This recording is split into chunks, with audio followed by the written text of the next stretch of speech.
Hey, Stephanie, it's good to see you again. How you doing? Oh, I'm doing great, Lee. How are you?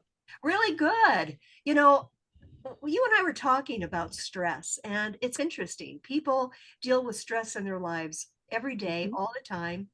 Nothing is more important to some people than overcoming that stress and learning how to feel happy and hmm fulfilled. We don't always remember that our dogs go through so much stress in life. And something you said to me that I never realized, and that is there is a connection between spring shedding and stress. And there's a hmm connection between why grooming affects behavior in our dogs. So let's Yes. talk about that today.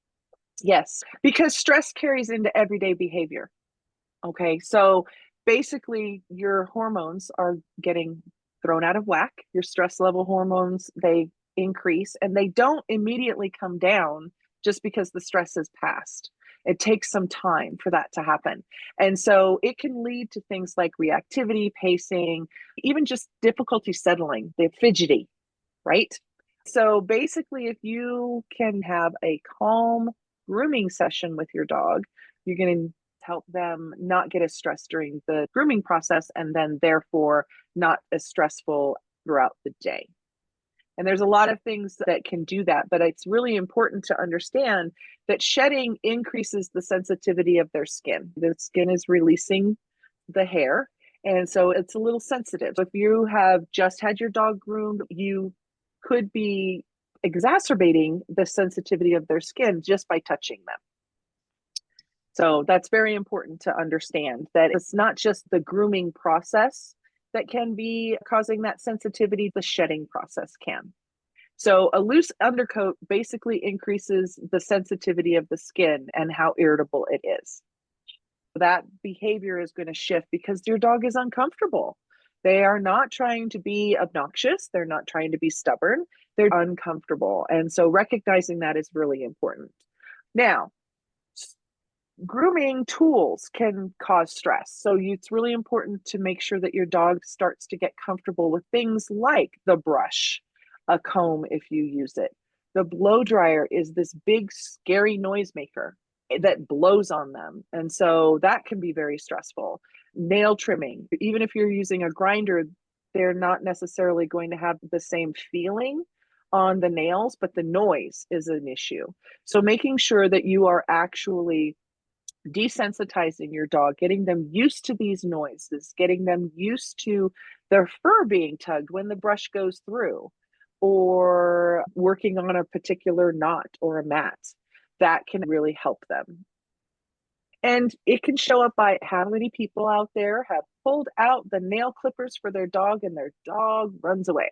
Or the vet has said, you need to give your dog eardrops. So here you are, and you go to the cabinet where that medication is. And as soon as you open that cabinet, they're off. So something like doing cooperative care with your dog, you're going to have them gradually get to the point where they are more comfortable. And so that might start off with, for example, nail clipping, just holding their paw, not even having the nail clipper in your hand, but gradually getting them more comfortable with that.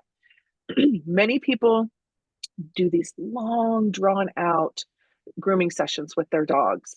And what you really want to do is try and do it for a couple of minutes every day. Start getting them used to it so that they aren't having to endure these long, drawn out brushing sessions or washing sessions. Just 1 to 3 minutes of practice a day, and it can build up that comfort and reduce that overwhelm. And it helps normalize all of that touching that goes on when you're trying to groom your dog yourself or that your groomer is doing if you take them in. So small moments, big behavior payoff. Yeah, and I would imagine that probably really helps the parent, the dog parent too, because they're not having to obligate themselves to this chore of trying Mm-hmm. to fight their dog and get through this big grooming that the dog needs. Just a little bit every day doesn't seems Mm-hmm. very manageable and not overwhelming. Yes, it is much more manageable.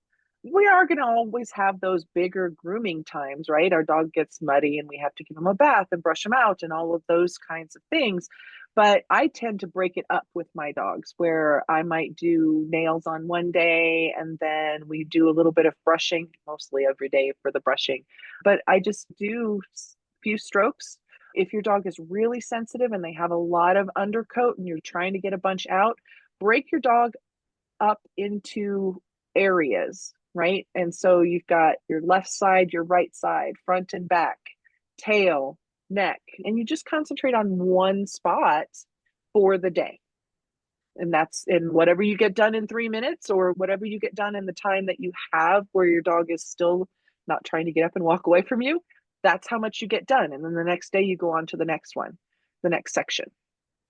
Yeah, and you know, you always say to take things in small steps and also to reward small steps. If it's Mm-hmm. only been a 2-minute grooming session and your dog has been very cooperative, even Yep. if they haven't, I would think a treat would be in order just to let them know that you really Yes. appreciate their working Yes. with you as best they can.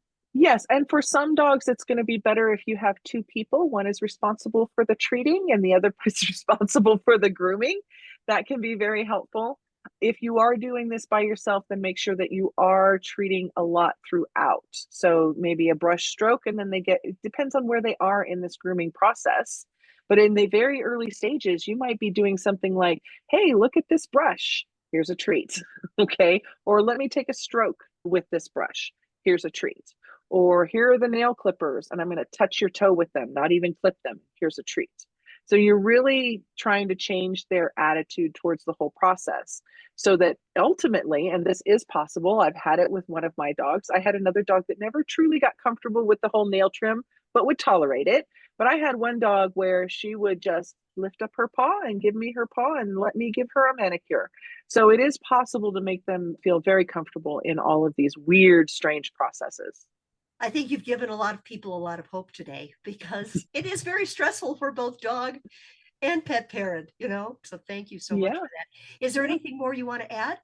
Just one thing, if you are taking your dog to a groomer, please make sure that they are going to go at your dog's pace and tell them that you legitimately want to know if your dog is having problems with any part of the grooming process, because there are things that you can do at home to help them feel more comfortable with it that will allow their grooming session to be more pleasant, not just for your dog, but for the groomer too.